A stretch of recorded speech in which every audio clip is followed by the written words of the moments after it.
Baik, selamat siang Sobat JDIH. Jumpa lagi dalam JDIH Balikpapan On Podcast bersama saya Elizabeth Lumbantoruan. Beberapa waktu lalu, bahkan mungkin sampai saat ini, ramai berseliweran menjadi berita yang hangat atau kalau kita mau sebut dengan bahasa kekinian itu point of view. Di banyak media, baik media cetak, media elektronik, bahkan di media sosial, seperti sempat hype di salah satu daerah ya tentang pajak ya. Balikpapan sebagai informasi sudah memiliki peraturan daerah yang mengatur tentang pajak daerah dan retribusi daerah.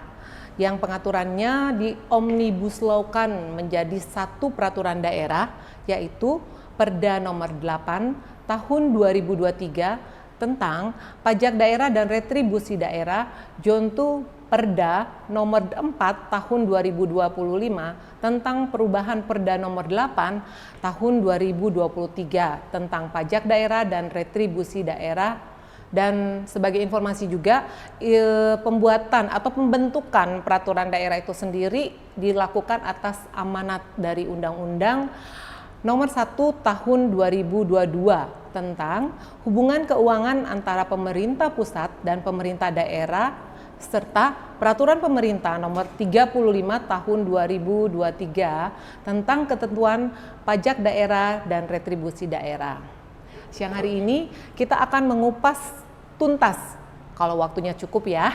Jadi kita akan mengupas tuntas tentang peraturan daerah tersebut. Di sini sudah hadir membersamai kita Ketua Bapemperda Kota Balikpapan, Bapak Andi Arif Agung. Apa kabar Pak Andi Arif Agung? Selamat siang. Baik, dan ada Kepala Badan Pengelola Pajak Daerah dan Retribusi Daerah Kota Balikpapan, Bapak Idam. Selamat siang Bapak Idam. Siang. Baik, selanjutnya kita akan ke pembahasan untuk peraturan daerah tersebut. Nah, yang pertama, kita nih mau nanya-nanya nih sama Pak, lebih akrabnya dipanggil dengan Bapak A3. Nah, Pak A3, gimana nih tahapan atau proses pembahasan peraturan daerah tentang pajak daerah itu sendiri, supaya masyarakat tahu sebenarnya siapa sih kok bisa perda itu tentang pajak daerah itu atau pajak tersebut bisa naik atau dilakukan penyesuaian lah kita sebut namanya. Bagaimana dan apa fungsi DPRD dalam pembentukan peraturan daerah tersebut? Iya, Mbak Elis, terima kasih. Pertama mungkin juga masyarakat juga harus paham ya bahwa peraturan daerah yang kita buat tentang pajak dan retribusi ini sebagaimana mandatori dari Undang-Undang nomor 1 tahun 2022 terkait masalah hubungan keuangan pemerintah pusat dan daerah. Ya, kita tahu sebelumnya bahwa pajak dan retribusi ini sebelum perda kita rubah itu memang tersegmentasi dalam 11 peraturan daerah kalau tidak salah seperti itu.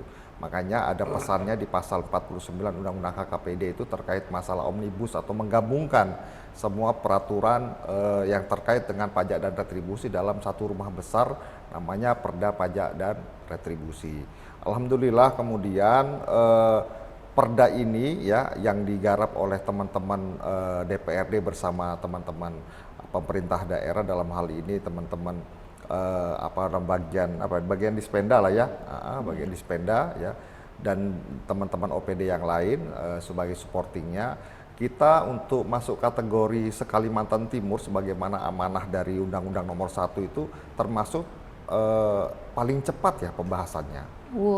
Paling cepat pembahasannya. Jadi memang kita bersyukur lah ya, kita bersyukur karena kita sadar betul bahwa perda ini sangat kita perlukan sebagai tools gitu ya, atau alat kerja untuk teman-teman perangkat daerah, terkhususnya teman-teman Dispenda ya, untuk kemudian bisa memaksimalkan potensi-potensi pajak dan retribusi kita.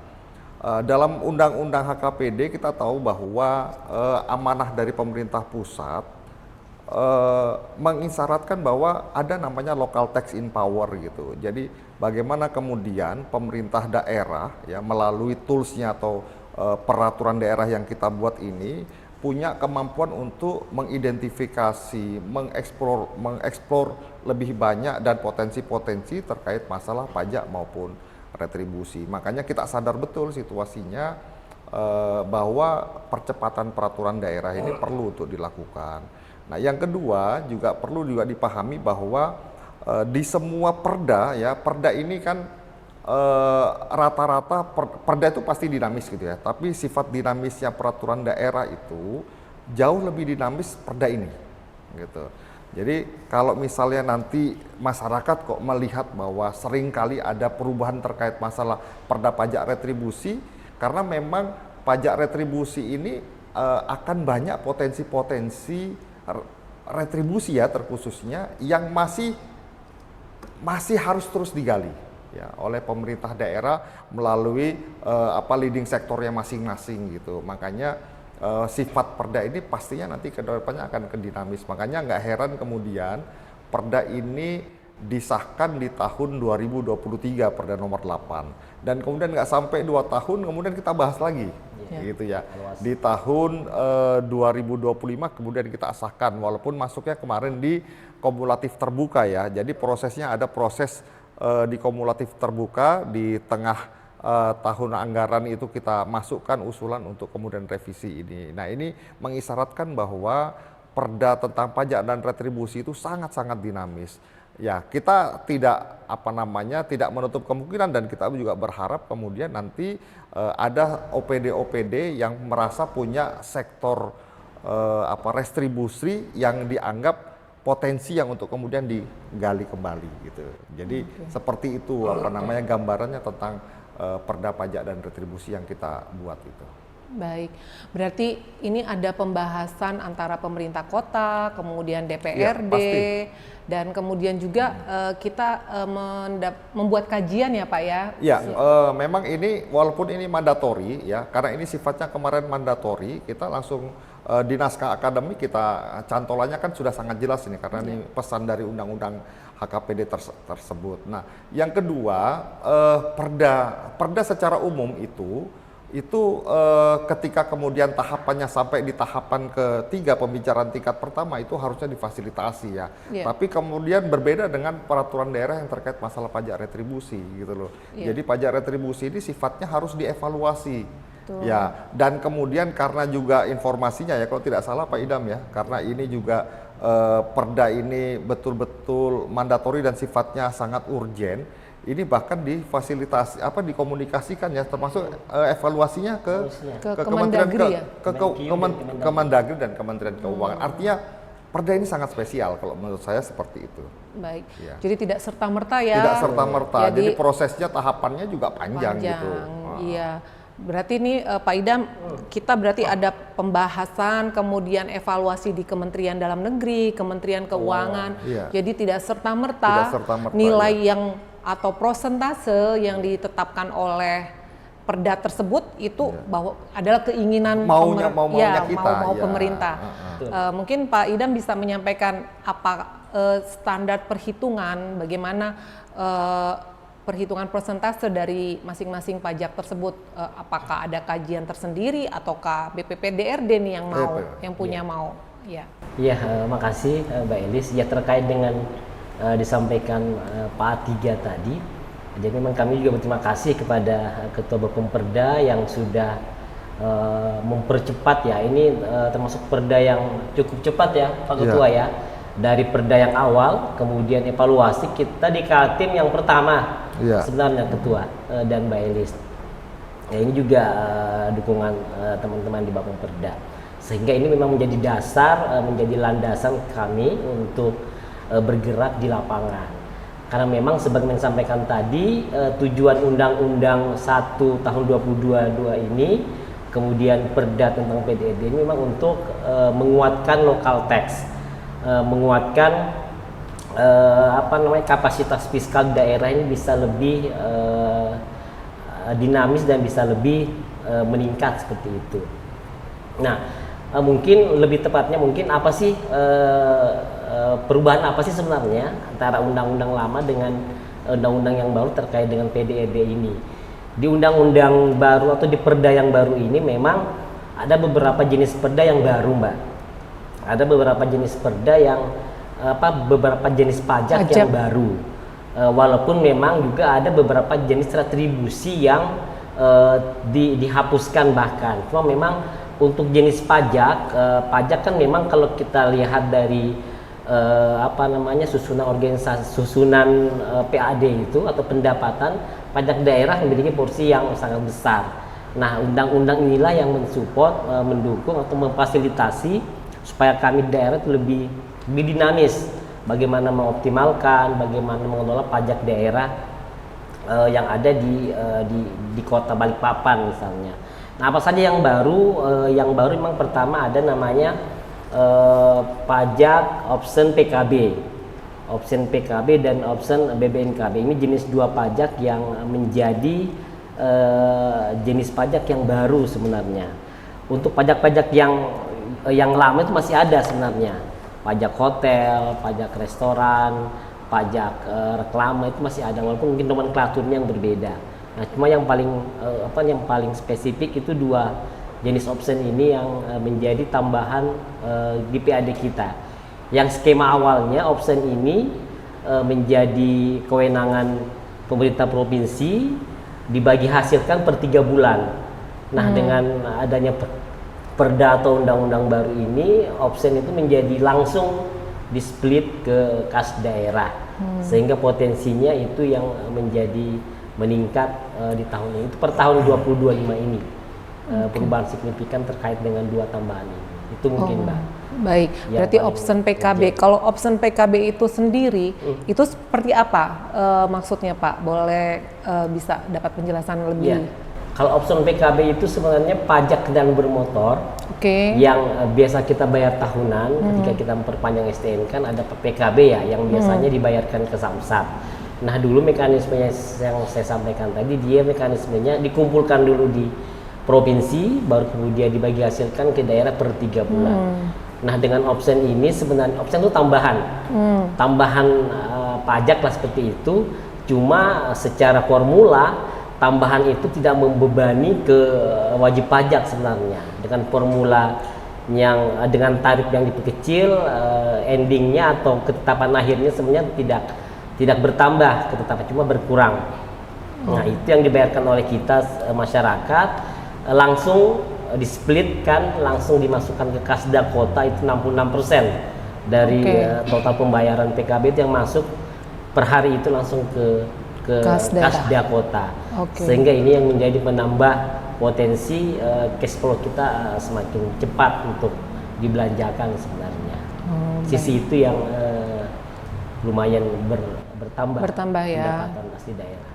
Berarti ini ada gunanya nanti nih option ini untuk ya mungkin untuk karena dia dari kendaraan bermotor bisa berguna juga untuk bagaimana pengurangan polusi, dipakai untuk seperti itu kali ya, Pak ya.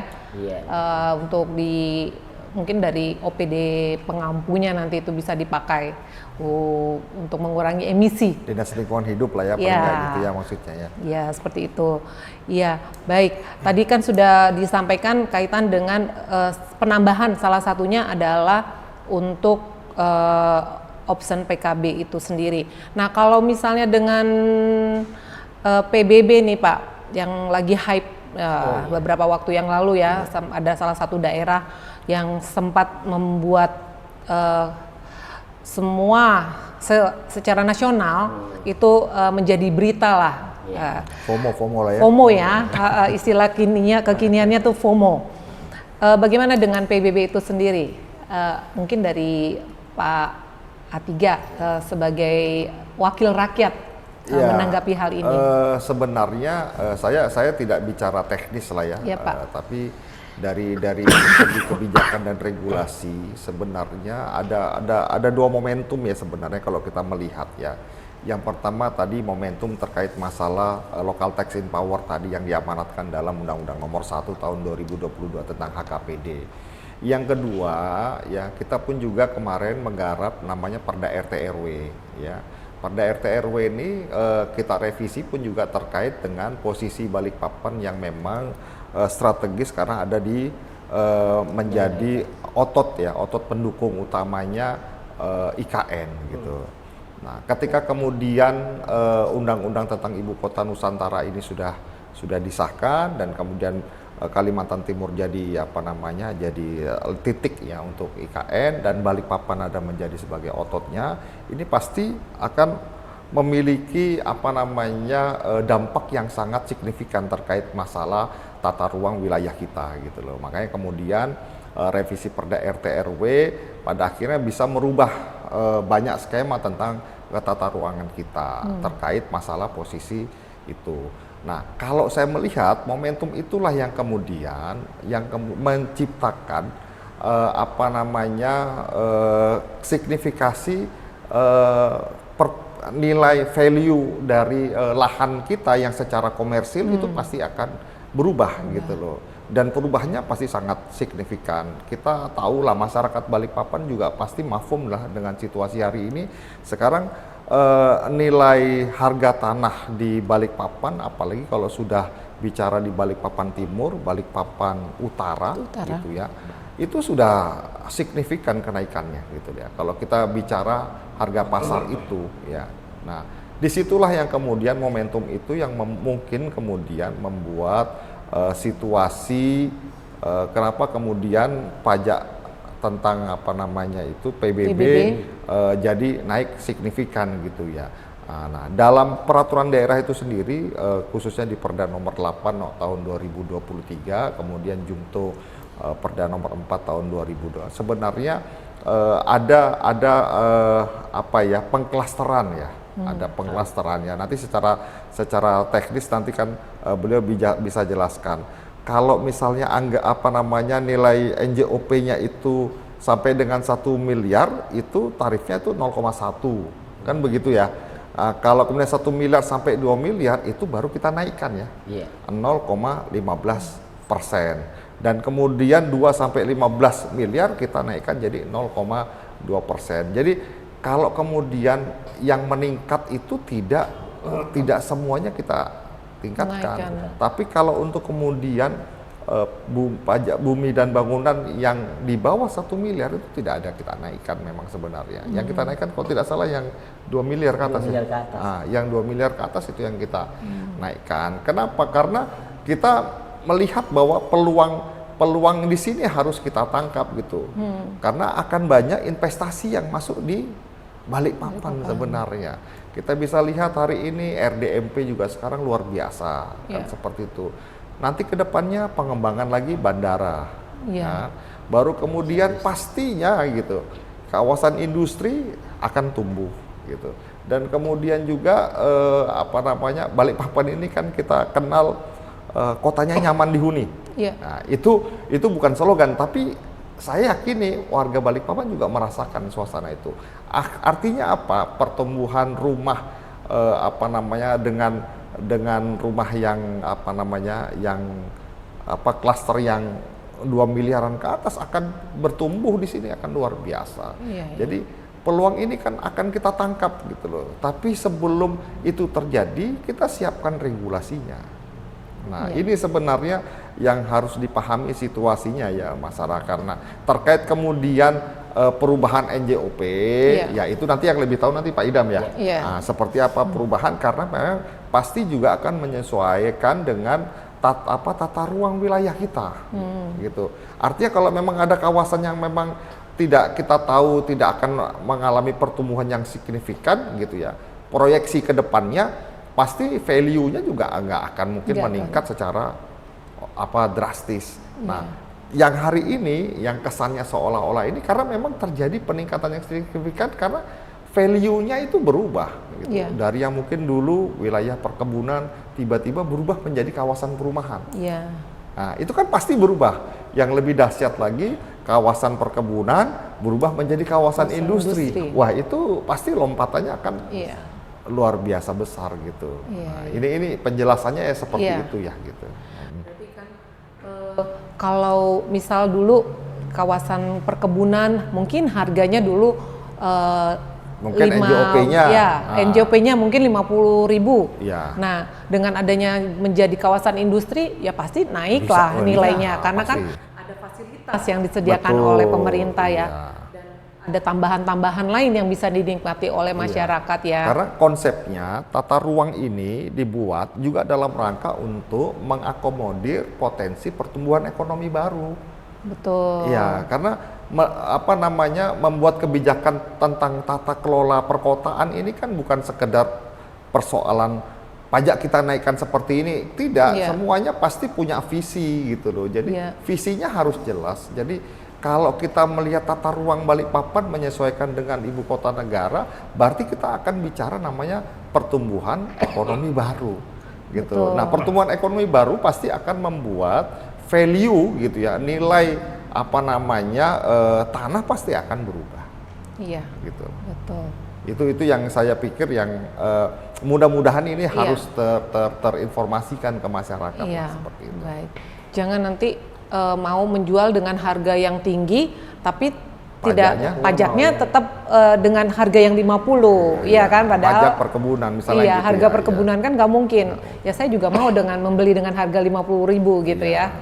Iya, kalau perhitungannya sendiri seperti apa nih Pak, secara teknis? Iya, jadi benar dari yang disampaikan BPPDRD. Pak Atija tadi terkait dengan RT RW, terkait dengan perkembangan kota yang memang semakin berkembang ya kota Balikpapan ini dengan adanya IKN, RDMP, sehingga memang ini yang berdampak ke perkembangan kota, lahan terutama yang cukup signifikan kenaikan. Yang tadi perkebunan sekarang menjadi kawasan industri, Karyangau misalnya, yang dulunya mungkin hanya rawa, sawah, sekarang menjadi perumahan mewah. Nah, ini yang juga menjadi satu dasar kami untuk menyesuaikan nilai jual objek pajak kawasan tersebut. Karena memang kalau bicara PBB, di situ ada NJOP yang sangat berpengaruh. Nah, PBB ini kan jenis pajak yang sebenarnya dulunya dikelola oleh Kementerian Keuangan, Pak Tiga, Mbak Elis. Tahun 2012 itu diserahkan ke daerah, ke kota, dengan kondisi yang memang belum pernah diupdate, belum pernah dikondisikan sesuai dengan kondisi disesuaikan dengan kondisi terbaru misalnya. Nah, masa transisi 2012 sampai dengan 2020-an itu kami masih memperbaiki data sebenarnya, memperbaiki sistem, memperbaiki tata kelolanya. Nah, yang menjadi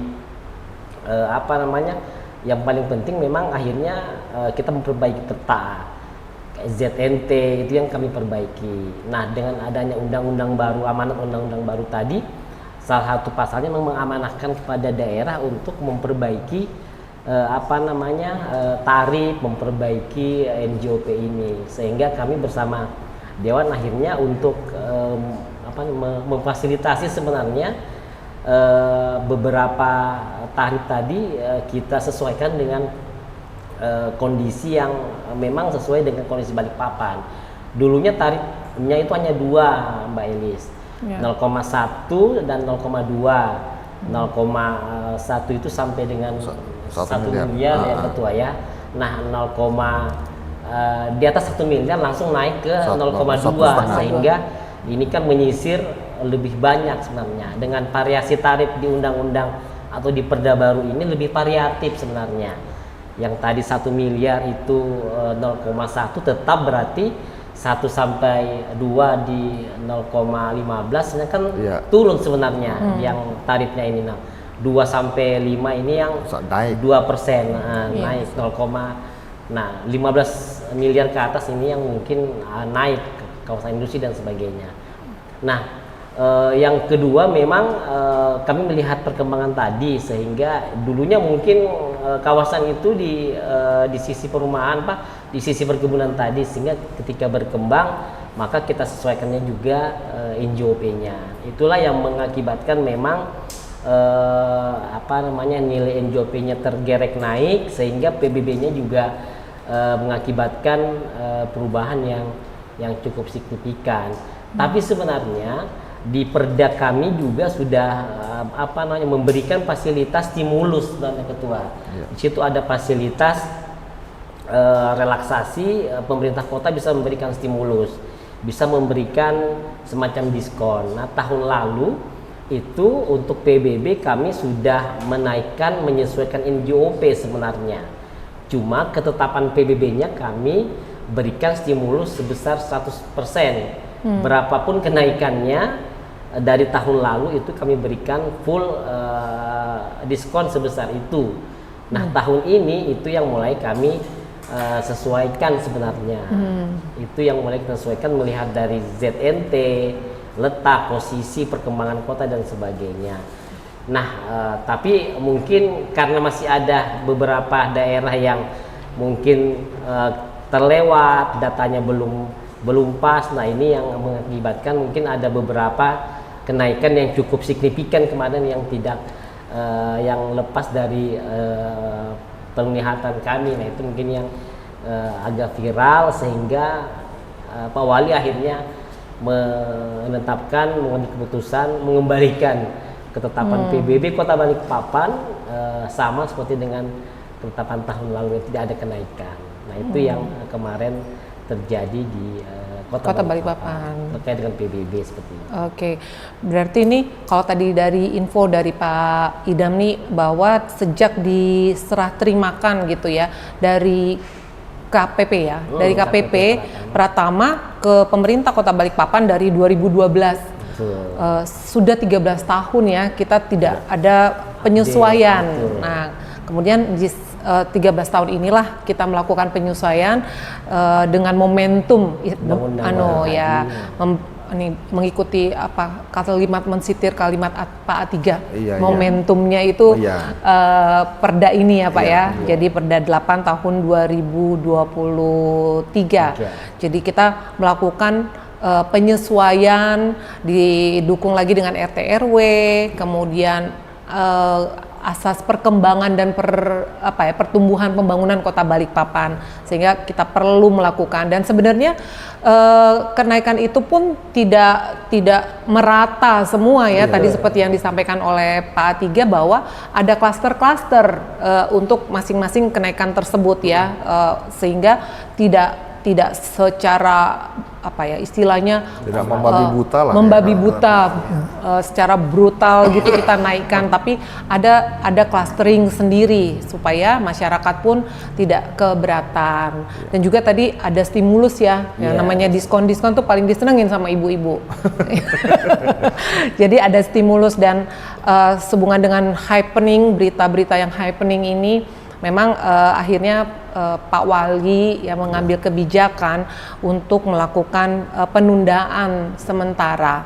Nah, untuk penundaan itu sendiri ada jangka waktunya kah? Ada kira-kira gimana Pak?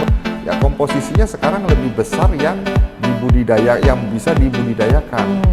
Itu ada kriterianya nggak? Kalau misalnya saya mau dibebaskan nih, apakah setelah sekian tahun ataukah dengan nilai-nilai NJOP tertentu atau bagaimana? Dia harus lapor dulu, lapor baru kita tetapkan, baru dia bayar sesuai dengan yang dia lapor. Sekarang